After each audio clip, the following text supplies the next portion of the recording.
10, 9, 8, 7, 6, 5, 4, 3, 2, 1, 0.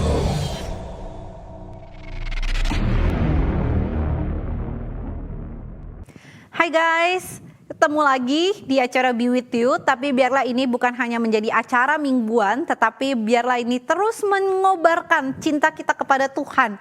Cinta kita untuk terus bertumbuh menjadi serupa dengan Tuhan yang memanggil kita. Guys, jangan lupa seperti biasa minggu kedua kita akan ada sebuah momen kita boleh sharing-sharing. Dan kali ini teman-teman ketika sudah menyelesaikan 101 dari kampus negeri, kampus swasta, kampus luar negeri, kali ini kita akan masuk ke jurusan teman-teman. Ya, jadi akan ada Cici Koko yang akan menceritakan jurusan yang mereka ambil. Contoh teman-teman, saya lupa ya kira-kira minggu kedua ini jurusan apa. Tapi misalnya ya teman-teman, ada Cici Koko kita yang udah udah kuliah di jurusan bisnis gitu ya, atau manajemen atau accounting. Nah mereka kan jelasin di accounting itu kamu belajar apa aja sih? Atau misalnya jurusan matematika, apakah kamu keluar akan menjadi guru matematika atau guru les atau jadi apa gitu ya. Nah teman-teman, ini akan dibukakan kepada kalian gratis gitu ya teman-teman. Jadi teman-teman, mari teman-teman, kita isi waktu kita jam 3 sore di hari Minggu, minggu kedua. Kita kosongkan waktu kita supaya kita buka wawasan gitu ya. Ini sebuah yang saya sendiri tidak pernah dapetin gitu ya. Kalau dulu pembukaan open house begitu kan cuman kita keliling gitu. Nah kali ini teman-teman bisa tanya jawab per jurusan gitu ya. Jadi teman-teman mari ikut buka wawasan kalian. Mari kita melihat bahwa ini adalah sebuah kesempatan yang Tuhan percayakan kepada kita untuk kita menjadi berkat, belajar menjadi berkat bagi sesama kita. Dan kita juga mau menempa diri kita tidak malu-malu, karena yang kita tanya adalah kalau mau dibilang orang sendiri gitu. So mari kita siapkan waktu hari Minggu kedua jam 3 sore. Kita siapkan diri kita, kosongkan waktunya, dan mari kita mempersiapkan diri kita untuk kita ikut acara Be With You gitu ya. Ikut momen Be With You. Momen dimana hanya ada engkau dan Tuhan. Dan kita bisa merasakan bagaimana Tuhan sendiri yang mengetuk hati kita, menjamah hati kita, dan menyadarkan kita bahwa Dia terus mengasihi engkau dan saya. Mari kita berdoa, mari kita mempersiapkan hati kita.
Guys, ketika kita berbicara tentang makanan, maka sebenarnya kita mungkin selalu mengaitkan itu dengan obesitas atau cara makan yang berlebihan. Tapi ketika kita hari ini mau belajar sama 7 dosa yang membahayakan gitu ya, 7 dosa yang mematikan, maka salah satu dosanya adalah kerakusan. Guys, ternyata kerakusan itu bukan berbicara tentang sesuatu di mana kita makan secara berlebihan. Bukan hanya sebatas itu ya teman-teman. Tetapi mari kita melihat bahwa makanan atau kerakusan itu berbicara tentang bagaimana kita memaknai makanan yang diberikan oleh Tuhan kepada kita. Teman-teman, tentu kita tahu cerita Adam dan Hawa, dan salah satu hal yang menarik adalah Tuhan itu selalu menyediakan terlebih dahulu apa yang diperlukan oleh Adam dan Hawa pada saat mereka ada di Taman Eden. Nah, di dalam Kejadian 1 ayat 29 bahkan Tuhan mengatakan bahwa semua pohon atau semua buah yang ada gitu ya, semua pohon yang ada di dalam taman ini boleh dimakan buahnya. Nah, berarti teman-teman, Tuhan itu menyediakan makanan. Namun yang seringkali menjadi masalah adalah kita mengkaitkan Tuhan dengan sebatas makanan. Contoh, ketika kita tidak bisa makan sesuatu atau ketika kita pengen makan sesuatu tapi kita tidak punya keuangan yang cukup, maka kita seringkali mengatakan, ya Tuhan, kenapa sih hidup saya tidak bisa makan makanan tersebut? Tapi teman-teman, mari kita melihat makanan yang diberikan oleh Tuhan adalah sebagai bukti bahwa Dia adalah Tuhan yang memelihara kehidupan kita. Perhatikan teman-teman. Jangan melihat makanan itu sebagai sesuatu yang hanya kita makan untuk memuaskan diri kita, hanya untuk membuat diri kita kenyang saja.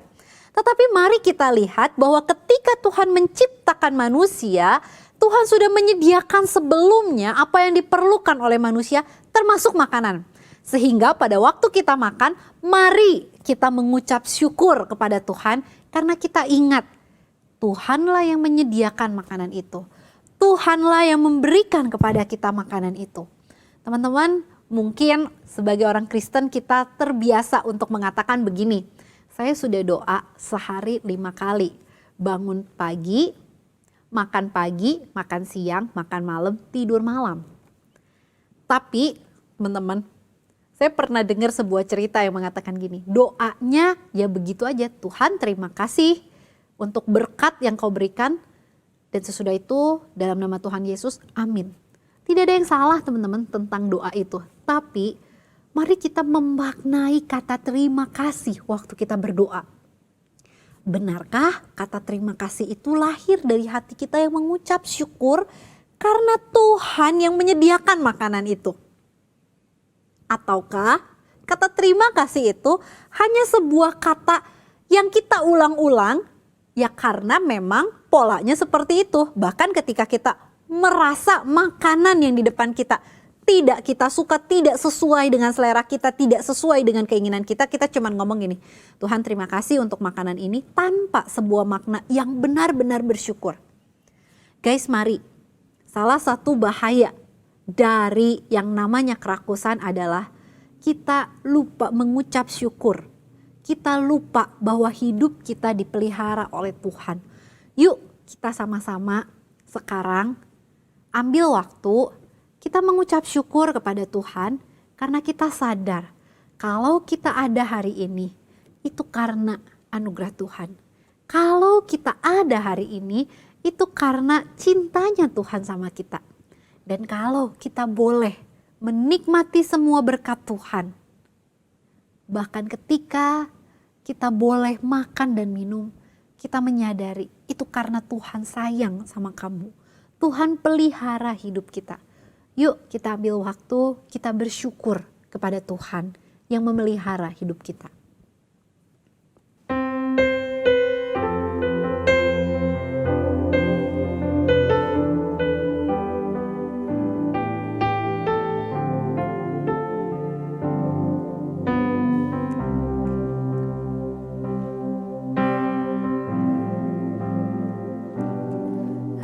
am here because of your grace.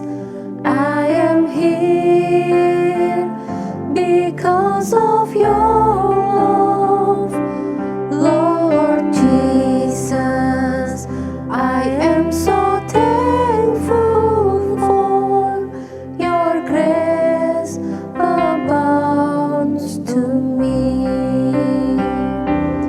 Thank you, Jesus, Jesus, Jesus. Thank you, Jesus. It's only by your grace that I could live today. Forever I will praise your name. Thank you, Jesus, Jesus, Jesus. Thank you, Jesus. It's only by your grace that I could live today. Forever I will praise your name.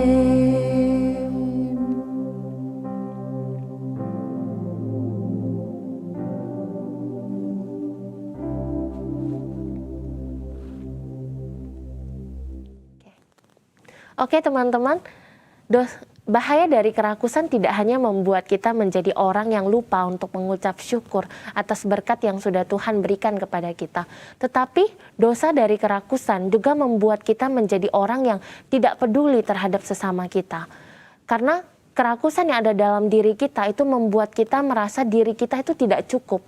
Sama seperti yang diceritakan oleh Yesus dalam sebuah perumpamaan tentang Lazarus dan orang kaya. Orang kaya ini adalah seseorang yang mempunyai banyak harta. Dia setiap hari dia mengadakan pesta. Di rumahnya tersedia begitu banyak makanan. Tetapi karena kerakusan yang ada dalam dirinya, dia tidak bisa melihat kekurangan, kelaparan yang dialami oleh Lazarus yang adalah seorang pengemis saat itu. Padahal Lazarus itu setiap hari berada di depan gerbang rumahnya. Dia ingin meminta makanan, tetapi orang kaya ini tidak memberikan. Dia tidak peduli terhadap kelaparan yang sedang dialami oleh Lazarus. Kenapa teman-teman? Padahal makanan di rumahnya begitu banyak. Dia mengadakan pesta, dia memiliki makanan untuk menghilangkan rasa laparnya. Tetapi ketika makanan banyak yang begitu tersedia itu pun tidak cukup untuk memenuhi keinginan yang ada dalam hatinya. Sehingga makanan sebanyak itu pun tidak cukup dan dia tidak bisa. Dia tidak peduli terhadap kebutuhan sesamanya. Nah teman-teman, bahaya dari kerakusan tidak hanya membuat kita menjadi orang yang tidak peduli terhadap sesama kita, tetapi bahaya dari kerakusan juga membuat kita menjadi orang yang hanya mementingkan kesenangan diri kita sendiri. Kenapa? Sama seperti yang dilakukan oleh Hofni dan Pinehas. Karena dosa kerakusan yang ada dalam diri mereka membuat mereka hanya mementingkan diri mereka sendiri. Padahal mereka adalah seorang imam. Mereka seharusnya adalah orang yang melayani Tuhan. Tetapi mereka menggunakan hak kuasa mereka untuk memuaskan kesenangan diri mereka sendiri, memanjakan diri mereka sendiri. Mereka meremehkan Tuhan, mereka tidak mengindahkan persembahan korban Tuhan. Mereka mengambil makanan yang seharusnya tidak menjadi makanan mereka. Kenapa? Karena dosa kerakusan dalam diri mereka membuat mereka menganggap bahwa perut mereka itu lebih perlu dipuaskan daripada memuaskan, menyenangkan hati Tuhan. Nah teman-teman, itulah kenapa kita harus mematikan dosa kerakusan dalam diri kita. Karena kalau kita tidak menghentikan dosa itu, tidak mematikannya, maka dia akan semakin dipuaskan, dia akan semakin besar. Dia akan seperti batu es yang ketika bergulir, dia akan semakin besar. Berguling, dia akan semakin besar. Nah, begitu juga dengan kerakusan kita. Kalau kita tidak menghentikannya, ia semakin dipuaskan, ia semakin besar, maka dia akan mengarah ke dosa yang lain. Sama seperti apa yang Hofni dan Pinehas lakukan. Dosa kerakusan dalam diri mereka membuat mereka menganggap perut mereka lebih penting daripada melayani Tuhan, membuat mereka meremehkan Tuhan, membuat mereka tidak lagi peduli terhadap sesama mereka. Nah, itu akan mengarah ke dosa yang lain dan pada akhirnya mengarah kepada dosa seksual. Dan akhirnya Tuhan membunuh mereka karena mereka berbuat apa yang jahat di mata Tuhan. Nah, teman-teman, jikalau kerakusan dalam diri kita membuat kita menjadi orang yang tidak lagi mengucap syukur atas berkat yang telah Tuhan berikan, membuat kita menjadi orang yang tidak peduli terhadap sesama kita, dan membuat kita menjadi orang yang hanya mementingkan kesenangan diri kita sendiri. Mari kita datang di hadapan Tuhan, kita minta Tuhan untuk memampukan kita, mengendalikan diri kita. Karena ketika kita berbicara mengenai kerakusan, itu tidak hanya berbicara mengenai diet, mengontrol makanan kita, tetapi itu juga berbicara mengenai kita bagaimana mengendalikan diri kita dari kesenangan diri kita.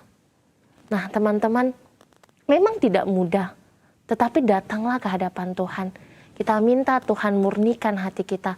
Kita minta Tuhan untuk meneguhkan tekad di dalam hati kita sehingga kita boleh hidup menjadi anak Tuhan yang setia dan menjadi anak Tuhan yang tidak rakus. Tetapi kita boleh menjadi pribadi yang peduli terhadap sesama kita. Kita boleh menjadi peduli yang tahu bagaimana berbagi. Mari kita naikkan satu pujian, Murnikanku.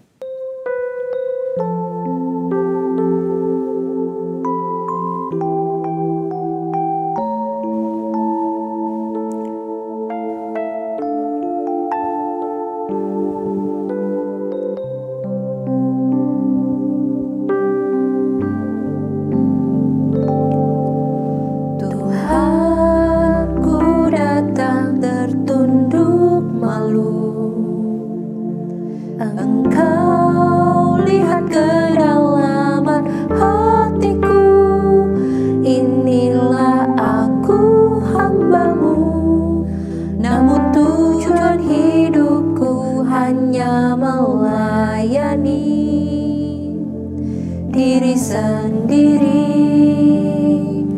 sesungguhnya ku hamba dunia, terpikat oleh kesenangan fana, akan harta dan kuasa, kebanggaan hati beri belas kasih-Mu.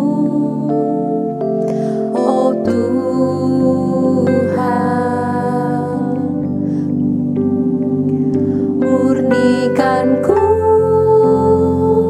tekad di hatiku, agar ku tersadar menderita denganmu. Murnikanku, arahkan mata hatiku, agar ku setia padamu. Murnikanku tekad di hatiku, agar ku tersadar menderita denganmu. Murnikanku, arahkan mata hatiku, agar ku setia padamu, agar ku setia padamu, agar ku setia padamu.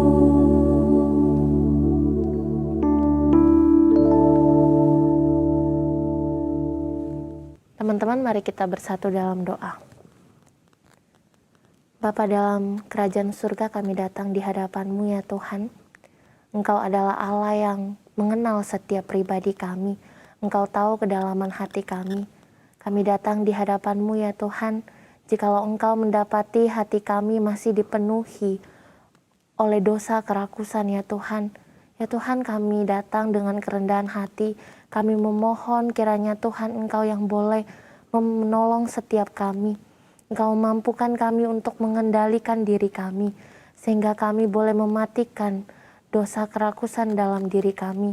Karena kami tahu bahwa dosa kerakusan itu sangat berbahaya bagi kehidupan rohani kami, bagi tubuh kami, maupun hubungan kami dengan sesama kami. Ya Tuhan, kami mohon kiranya Engkau yang boleh terus menolong setiap kami, mampukan kami untuk mengendalikan diri kami. Terima kasih Allah yang baik. Kami menyerahkan setiap pribadi kami dalam tangan kasih-Mu. Dalam nama Tuhan Yesus kami berdoa, amin.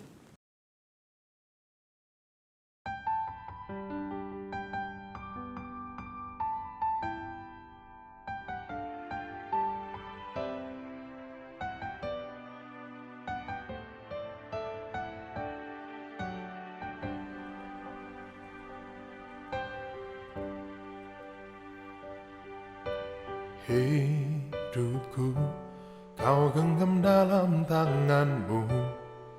Kau telah datang ke dunia karena kasih-Mu bagiku. Kaulah Tuhan yang selalu menggenapi janji-Mu. Tak sedetik pun Kau tinggalkanku. Hidupku Kau genggam dalam tangan-Mu.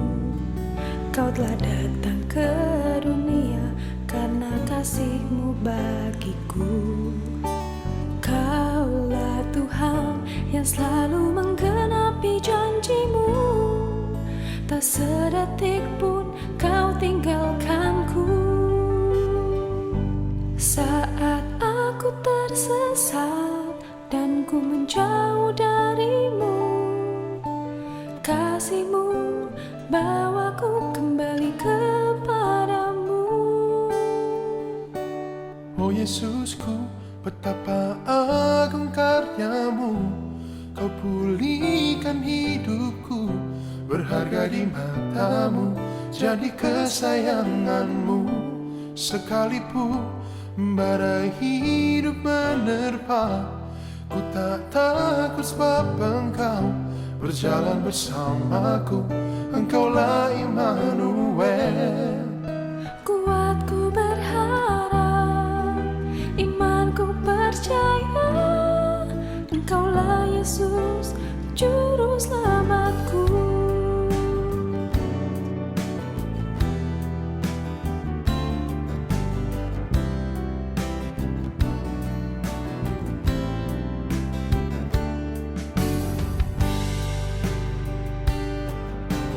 Hidupku Kau genggam dalam tangan-Mu. Kau telah datang ke dunia karena kasih-Mu bagiku. Kaulah Tuhan yang selalu menggenapi janji-Mu. Tak sedetik